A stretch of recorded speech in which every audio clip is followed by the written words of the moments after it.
اس میں نہ آپ نے اپنا عقل اور دماغ استعمال کیا، لیکن 20 سال تک آپ نے کھانا بھی کھایا، 20 سال تک آپ نے کپڑے بھی پہنے، 20 سال تک آپ کے اندر عقل و شعور کا اضافہ بھی ہوا، 20 سال میں آپ بالکل ایک چھوٹے سے بچے تھے کہ اپنی حرکت بھی آپ خود نہیں کر سکتے تھے، اب 20 سال میں آپ دوڑنے بھی لگے، بھاگنے بھی لگے، لڑائیاں بھی لڑنے لگے، کشتیاں بھی لڑنے لگے، کہ آپ کے اندر طرز فکر استغنا کی ہوگی، تو 20 سال کے بعد بھی جو کچھ آپ کریں گے، چونکہ آپ کا 20 سال کا جو ماضی ہے وہ آپ کا تجربہ ہے، مشاہدہ ہے، آپ کبھی یہ نہیں کہیں گے یہ کام میں نے،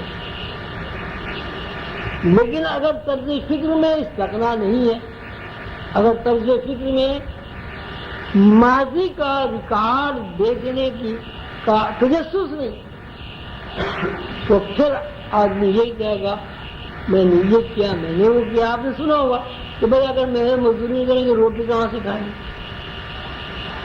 اگر کاروبار نہیں کریں گے تو گھر کیسے چلے گا؟ تو سوال یہ ہے کہ 20 سال تک آپ نے روٹی کیسے کھائی، 20 سال تک آپ نے کپڑے کیسے پہنے، 20 سال تک آپ نے تعلیم و تربیت کے لیے جو اخراجات اللہ تعالیٰ نے آپ کو والدین کے ذریعے سے، آپ نے تو کچھ نہیں کیا۔ تو طرز فکر کو بنانے کے لیے یہ بتایا جاتا ہے کہ یہاں ہر چیز پہلے سے موجود ہے، اور اس کا مشاہدہ بھی تجربہ یہ ہے۔ اگر آپ کو اس بات کا یقین نہیں ہے کہ بھائی جب ہم پیدا ہوئے ہمیں کیا پتہ یہاں سب کچھ پہلے سے موجود تھا، تو آپ کے بچے پیدا ہوتے ہیں، روز پیدا ہوتے ہیں، ان بچوں کے لیے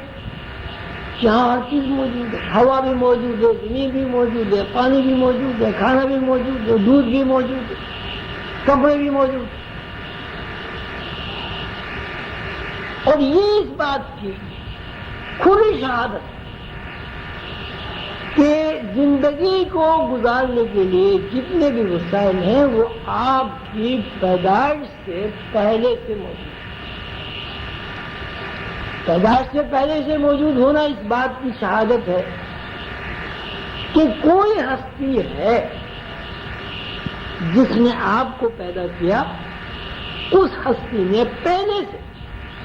آپ کی ضروریات زندگی کے تمام سامان مہیا کر دیا، اور وہ جو سامان پہلے سے مہیا کر دیا گیا ہے وہی آپ کھا رہے ہیں، وہی آپ کے والدین کھا رہے ہیں، وہی چیزیں دوسرے لوگ بھی استعمال کر رہے ہیں۔ جیسے جیسے انسان بالغ اور باشعور ہوتا ہے،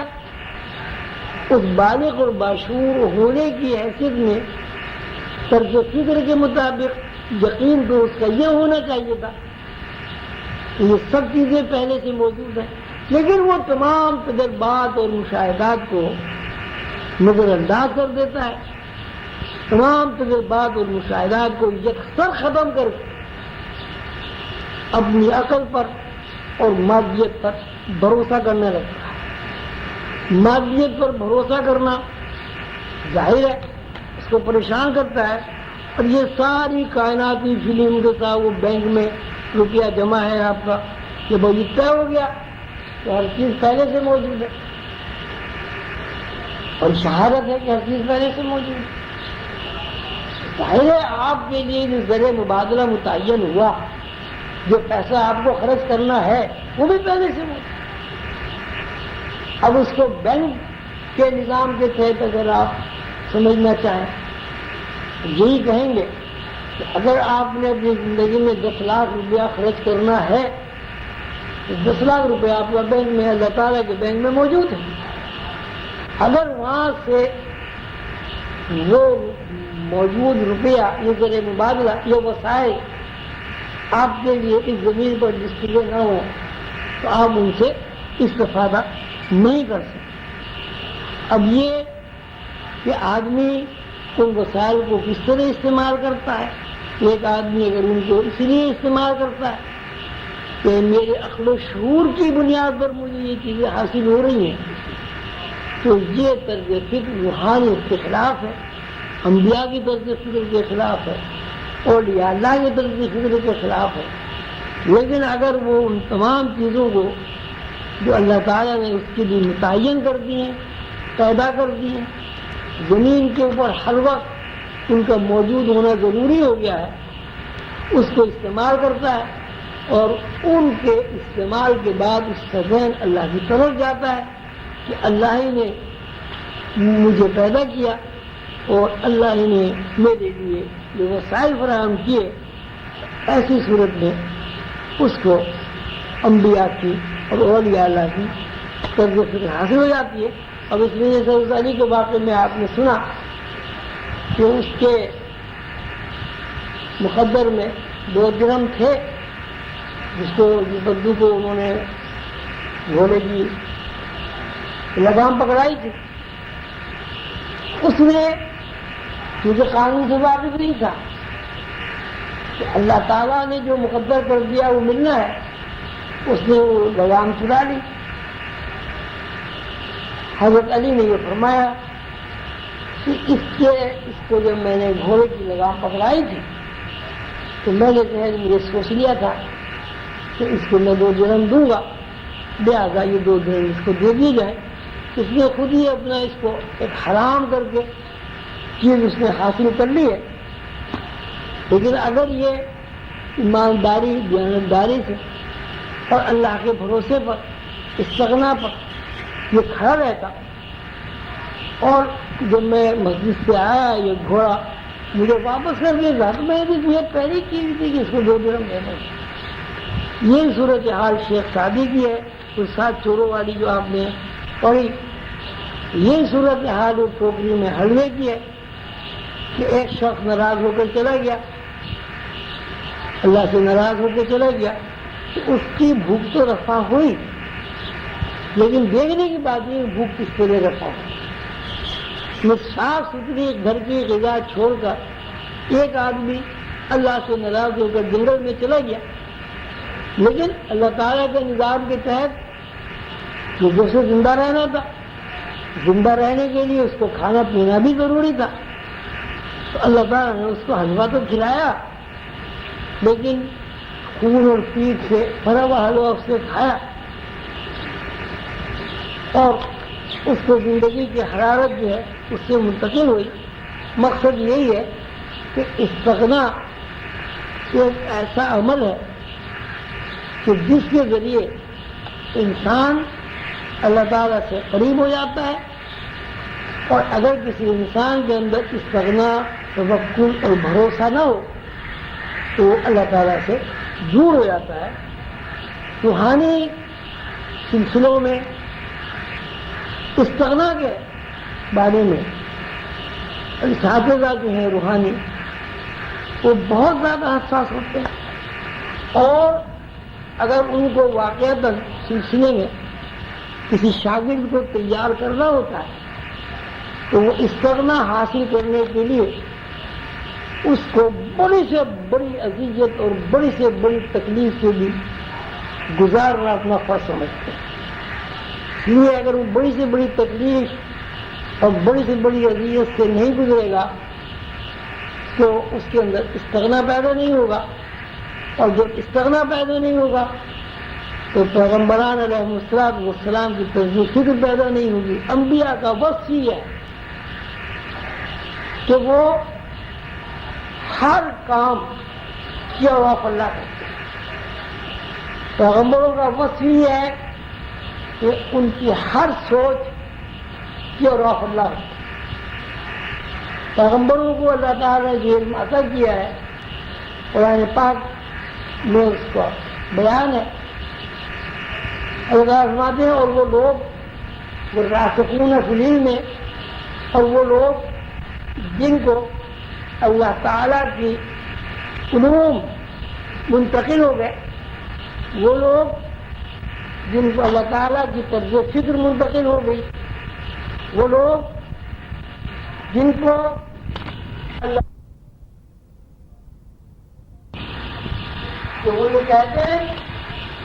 کہ یہ بات ہمارا ایمان بن گئی ہے، ہمارا یقین بن گئی ہے، مشاہدہ بن گئی یقولون آمنا بکل من عند ربنا، کہ یہاں جو بھی کچھ ہے سب اللہ کی طرف سے، اس لیے کہ اللہ اگر نہیں ہے تو یہاں کچھ بھی نہیں ہے۔ اب آپ اس کو یوں بھی سمجھ سکتے ہیں کہ اگر اللہ تعالیٰ کن نہ فرماتے تو کائنات ہی نہ ہوتی، اگر اللہ تعالیٰ اس کائنات کو تخلیق نہ کرتے تو یہاں کچھ بھی نہ ہوتا، آپ بھی نہ ہوتا۔ اب یہ کہنا کہ کائنات خود بخود تخلیق ہو گئی، یہ تو ایک مضحکہ خیز بات ہے۔ جب انسان خود بخود پیدا نہیں ہو سکتا تو کائنات خود بخود کیسے تخلیق ہوگی؟ جو انسان یہ کہتے ہیں کہ کائنات ایک دھماکے سے پیدا ہو گئی، خود بخود پیدا ہو گئی، تو بھئی وہ یہ بھی بتایا کہ بھئی وہ بندہ خود بخود کیا کیوں پیدا نہیں ہو گیا، اس کو کیوں ضرورت پیش آئی کہ باپ بھی ہو اور ماں بھی ہو؟ یہاں خود بخود کوئی چیز پیدا نہیں ہوتی، ایک مربوط مکمل نظام ہے اللہ تعالیٰ کا جو اللہ تعالیٰ کے دماغ میں اور ذہن میں موجود ہے۔ حضور قلندر بابا نے لوح قلم میں فرمایا ہے کہ کن کا مطلب یہ نہیں ہے اللہ تعالیٰ نے ایک دفعہ کن فرما دیا اور خاموش ہو گیا۔ اگر اللہ تعالیٰ ایک دفعہ کن فرما کر خاموش ہو جائے تو حرکت قائم نہیں رہے، کائنات ٹھہر جائے گی، بکھر جائے گی، ٹوٹ جائے گی، جمود پیدا ہو۔ کن کا مطلب یہ ہے کہ اللہ تعالیٰ کا ایک ذہن ہے جو مستقل ڈسپلے ہوا، یعنی یہاں ہر چیز ہر وقت تخلیق ہو رہی ہے، یہاں ہر چیز ہر وقت بچپنے سے گزر کر شعور میں داخل ہو رہی ہے، یہاں ہر چیز شعوری طور پر گھٹ بھی رہی ہے، بڑھ بھی رہی ہے، فنا بھی ہو رہی ہے، پیدا بھی ہو رہی ہے، ایک تسلسل ہے۔ اب ہم یوں کہیں گے کہ اللہ تعالی کا فرمانا کن مستقل ایکو ہو رہا ہے، ایسا نہیں ہے کہ اربوں خربوں سال پہلے لگا کن کہا اور کائنات بن گئی، بس اللہ تعالیٰ بیٹھے دیکھ رہے ہیں۔ اگر ایسا ہو تو ظاہر ہے حرکت ختم ہو جائے گی اور کائنات میں جنود پیدا ہو جائے گی۔ تو جب ہر چیز اللہ کی طرف سے ہے، آپ بھی اللہ کی طرف سے ہیں، آپ کی توانائی جو جسم کے اندر دوڑ رہی ہے وہ بھی اللہ کی طرف سے، اس توانائی سے آپ کا دل خون کو پمپ کر رہا ہے وہ بھی اللہ کی طرف سے۔ ان دو توانائیوں سے مل کر ایک تیسرا بچہ وجود میں آ رہا ہے یہ بھی اللہ کی طرف سے۔ تو کسی روحانی بندے کے لیے، کسی سالک کے لیے یہ ضروری ہے کہ اس کے ذہن میں کوئی میڈیم اللہ کے علاوہ نہ ہو۔ ہمیں یہ نہیں ہونا چاہیے کہ اگر پیسے ہوں گے تو روٹی ہوگی۔ سوال یہ ہے کہ اگر گیہوں ہی پیدا نہ ہو تو پیسے سے روٹی کیسے حاصل ہے؟ اگر گیہوں کا وجود ہی ختم کر دے اللہ تعالیٰ اور آپ کو ہزاروں ٹن سونا دے دے، آپ مر جائیں گے، روٹی نہیں ملے گی۔ روٹی کے لیے ضروری ہے کہ گیہوں کی کاشت ہو، گیہوں کی کاشت کے لیے ضروری ہے کہ زمین ہو، زمین کے لیے ضروری ہے کہ پانی ہو، پانی کے لیے ضروری ہے کہ آکسیجن اور ہائیڈروجن ہو۔ جس طرح بھی آپ اس کو غور کریں گے ایک ہی بات شہادت بنتی ہے کہ یہاں در و بس جو کچھ ہے وہ اللہ کے ذہن کا ڈسپلے ہے۔ جب تک کوئی سالک اللہ کے ذہن کے اس ڈسپلے میں خود ایک حصہ نہیں بن جاتا اس وقت تک اسے روحانیت نہیں آتی۔ 100 سال گزر جائیں، 50 سال گزر جائیں، کچھ بھی کر لیں آپ، بنیادی بات یہ ہے کہ اللہ کے اور بندے کے درمیان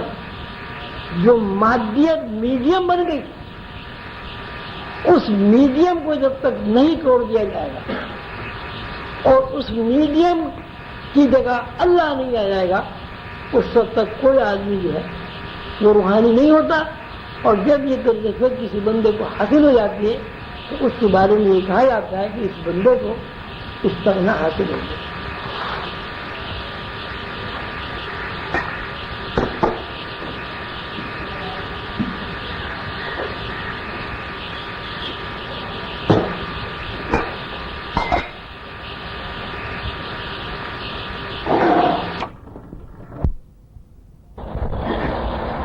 اس بات کو